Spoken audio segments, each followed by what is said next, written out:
और महाराज के पार्थिव शरीर को तेल के बहुत बड़े कढ़ाई में रखा गया। तैलद्रोण्याम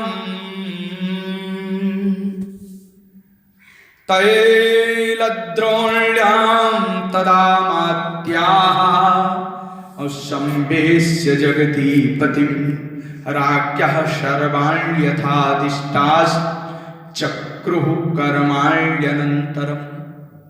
तेल के बहुत बड़े पात्र में महाराज का पार्थिव शरीर रखा गया। गोस्वामी जी ने तो हर जगह इशारा कर दिया। तेल नामो भरी नृपतनु राखा, तेल नामो भरी तनु नृप राखा, अदोत बोलाय बहुरी अशभाखा, दोत बोलाई बहुरी अशभाखा। आदिष्टान चक्रु का भाव है। आदिष्टान चक्रु राज्ञः सर्वाण्य यथादिष्ट, आदेश किया रख करके कि जाओ अब सभी आप सब लोग अपना काम करो। महाराज के पार्थिव शरीर के निमित्त कार्य की व्यवस्था करना चाहिए और इसके पूर्व किसी दूत को भेज करके भरत शत्रुघ्न को बुलाना चाहिए। दूत को भेजा महाराज। एक रथ पर बैठ करके दूत अयोध्या से निकल करके कैकेयी नरेश की ओर गए, कैकेयी देश गए और वहां पर कुछ भेंट सामग्री भी साथ में लिए थे। पहुंच गए और इधर महाराज वामदेव, जाबाल, कश्यप, विश्वामित्र, बड़े बड़े महात्मा आज एकत्रित हैं अयोध्या में। मार्कंडेयोथ मौदगल्यो वामदेवश्च कश्यपः कात्यायनो गौतमश्च जाबालिश्च महायशाः। इनके नाम लेने से पाप नष्ट हो जाते हैं, इसलिए इनका नाम हमने कहा कि क्यों छोड़े, इनका नाम भी ले ले। एते द्विजाः सहामात्यैहि, ये अपने अपने सेवकों के साथ, अपने अपने सलाहकारों के साथ, विशिष्ट मंत्रियों के साथ ये एकत्रित हो रहे हैं।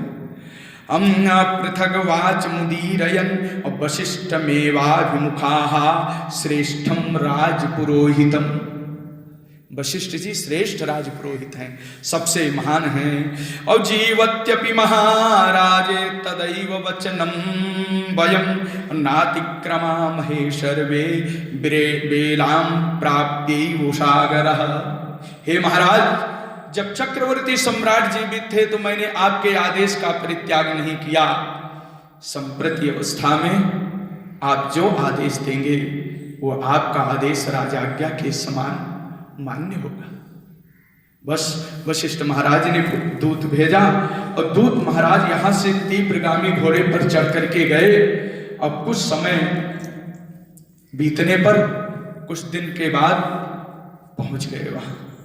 जब वहां पहुंचे तो भरत अयोध्या की चर्चा कर रहे थे। भरत ने रात में बहुत भयंकर स्वप्न देखा था और उस अपने स्वप्न का वर्णन कर रहे थे कि लग रहा है कि अयोध्या में कोई बहुत बड़ा अपशगुन हो चुका है। राम, सीता या लक्ष्मण और पिता में से कोई एक की मृत्यु हो चुकी है। भरत जी महाराज ऐसा कह रहे थे और यहां तो महाराज एवमेतन्मया रात्रिम एवमेतन्मया दृष्टमिमां रात्रिम भयावहां और अहम रामोऽथवा राजा लक्ष्मणो वा मरिष्यति। इन तीनों में से कोई एक नहीं है, ऐसी मेरी इच्छा हो रही है, ऐसा मेरा मन कह रहा है। महाराज भरत वर्णन कर रहे थे, तब तक ये दूत पहुंच गए। अयोध्या से प्राप्त जो भेंट था वो भेंट दिया। उस भेंट को भरत ने छुआ नहीं, देखा नहीं। मन विकल था, मन शंका में था, और जब दूत पहुंच गए तो अति सशंकित हो गए। दूतों से पूछा, बताओ सब कुशल है? कहा, गुरुदेव ने आपको तुरंत बुलाया है, आप शीघ्र चलें। सदत्तं केकयेन्द्रेण धनं तन्नाभ्यनंदत भरतः केकयी पुत्रो गमनत्वरया तदा। आप शीघ्र चलें, आपको पिताजी ने, सीताराम गुरुदेव ने बुलाया है। बड़ी शीघ्रता से चल रहे हैं, शीघ्रता से चल रहे हैं। और चलते चलते महाराज 7 दिन 7 रात्रि व्यतीत करके 8वें दिन भरत जी अयोध्या पहुंचे। 8वें दिन अयोध्या मनुनाराज्ञा मनुनाराज्ञा निर्मितां सददर्शः तां पुरीं पुरुषव्याघ्र सप्तरात्रोषितः पथि। 7 रात्रि व्यतीत होने पर 8वें दिन प्रातःकाल महाराज पहुंच गए और नगर के बाहर अपशगुन उनको दिखाई पड़ रहा है। खरसियार बोले प्रतिकोला, सुनी सुनी होई भरत मन सूला। भरत का मन अत्यंत दुखी है और अयोध्या के पास पहुंचने पर ही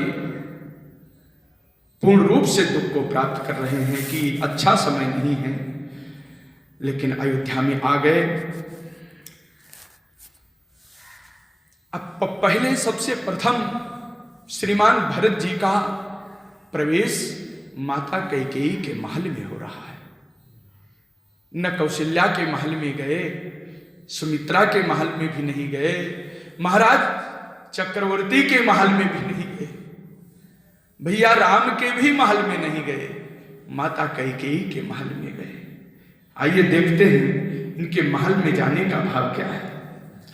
बट महल में जा रहे हैं। जिस समय चक्रवर्ती सम्राट की राजधानी अयोध्या के विशिष्ट महल में, किमुआ कैकेयी के महल में श्रीमान भरत का प्रवेश हुआ। बैठ जाओ।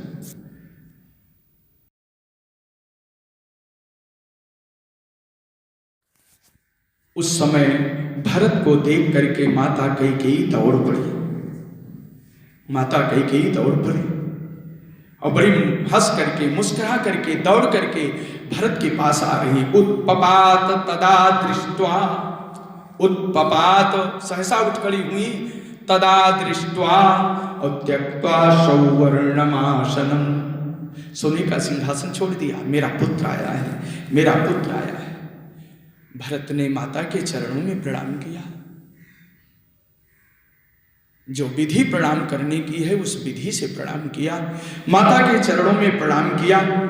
माता ने उठा करके हृदय से लगाया, कुशल समाचार पूछा, संक्षिप्त में बता दिया कि आपका घर का समाचार ये है, ये समाचार है।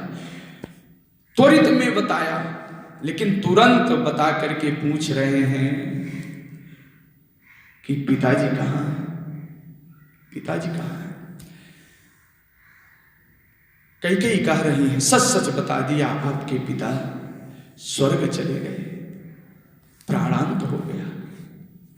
राजा भवति भूयिष्ठ मिहाम्बाया निवेशने। हे माता, ये मत समझ लेना कि मैं आपके महल में, तुम मेरी माँ हो तब मैं आया हूं। आपके महल में इसलिए आया हूं कि प्रायः राम आपके ही पास रहते थे, और जब राम आपके पास रहते थे तो लक्ष्मण का होना भी सुनिश्चित है कि जहां राम रहेंगे लक्ष्मण वहीं रहेंगे। हे माता, मैं आपके महल में इसलिए नहीं आया कि आप मेरी माँ हो, मैं इसलिए आया कि जहां राम लक्ष्मण रहते हैं वहीं पर सभी माताएं भी आ जाती हैं, वहीं पर हमारे पिता भी आ जाते हैं वात्सल्य प्रेम के कारण, क्योंकि राम को आप अधिक प्यार करते हो, अधिक जानती हो। इसलिए मां मैं आपके पास आया, बताओ मेरे पिता कहाँ। कह रही है कि महाराज आपके पिता तो शांत हो गए, सच सच बता दिया। राजा भवति भूयिष्ठ मिहायाम्बा निवेशने, मिहाम्बाया निवेशने तमहं नाद्य पश्यामि अद्रष्टुमिच्छन् इहागतः, द्रष्टुमिच्छन् इहागतः। हमको कहीं राजद्वार पर नहीं मिले, सभा में नहीं दिखाई पड़े, इसलिए मैं आपके पास दौड़ता हुआ आ रहा हूं, मेरे पिता का दर्शन हो। तो राजा भवति भूयिष्ठ मिहाम्बाया निवेशने तमहं नाद्य पश्यामि द्रष्टुमिच्छन् इहागतः, द्रष्टुमिच्छन् इहागतः। अब माता कैकेयी ने तो साफ साफ बता दिया आपके पिताजी नहीं हैं। अब भरत जी महाराज जी हा पिता, हा पिता, हा तात, हे पिता, हे तात आप कहाँ हैं? चलत न देखन पायूं तो ही, आपको मैं देख नहीं पाया। हे स्वामी आप कहाँ चले गए? चलत न देखन पायूं तो ही, तात न राम सौंप्यो मोही। पिता आप चले गए, मैं आपको नहीं देख पाया, और एक बात कि आपने हमको राम को भी नहीं सौंपा। पितृ स्थानापन्न तो अब केवल बड़े भाई हैं।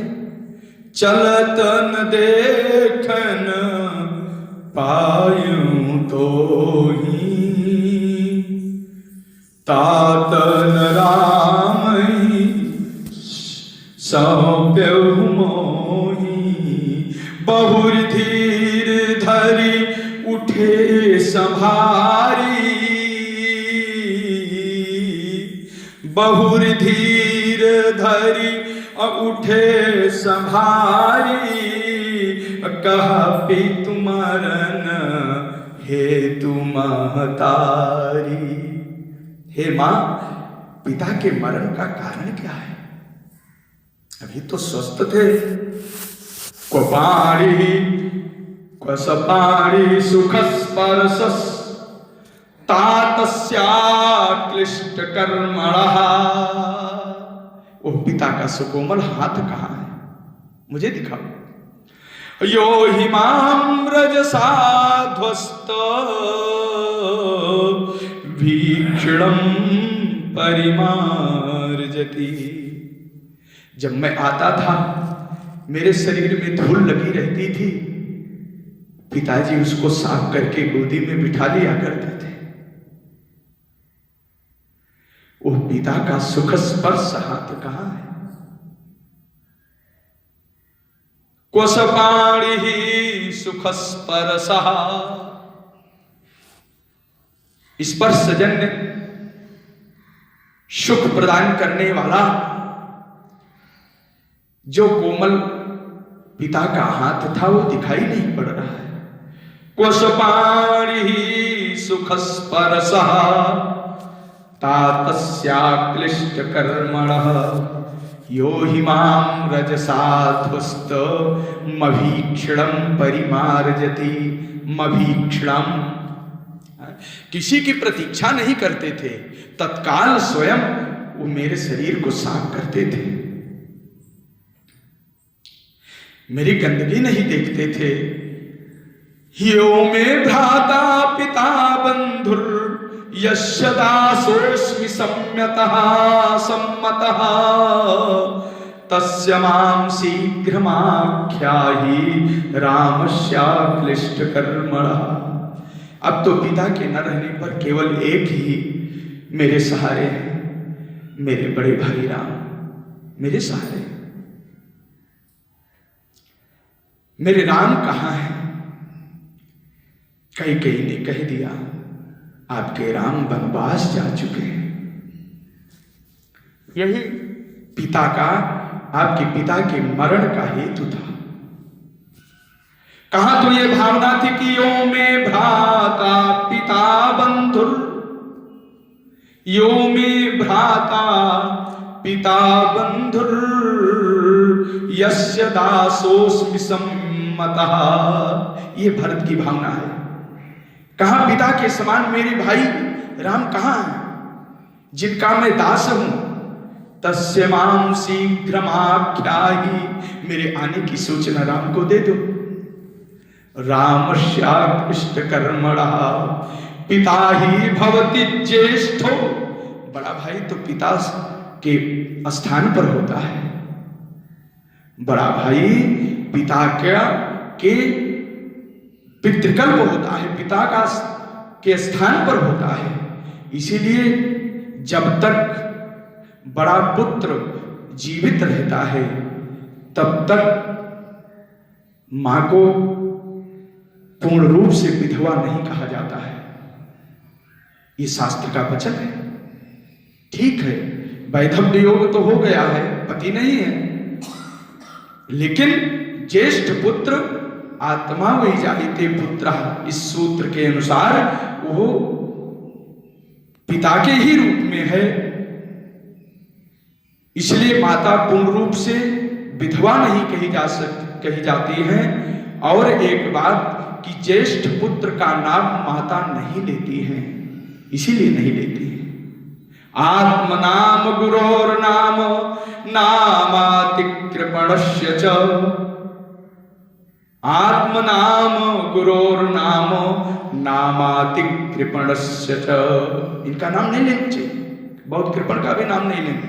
ज्येष्ठापत्य कलत्रयोः श्रेयस कामान गृहिणीयात्, ज्येष्ठापत्य कलत्रयोः, अपने ज्येष्ठ पुत्र का नाम माताएं नहीं लेती है।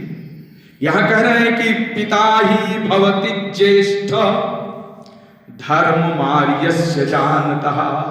धर्म तो यही कहता है कि बड़ा भाई पिता के स्थान पर है। तस्य पादौ गृहीष्यामि सहृदानीं गतिर्मम, वही मेरी गति है, हम उनके चरणों को पकड़ लेंगे।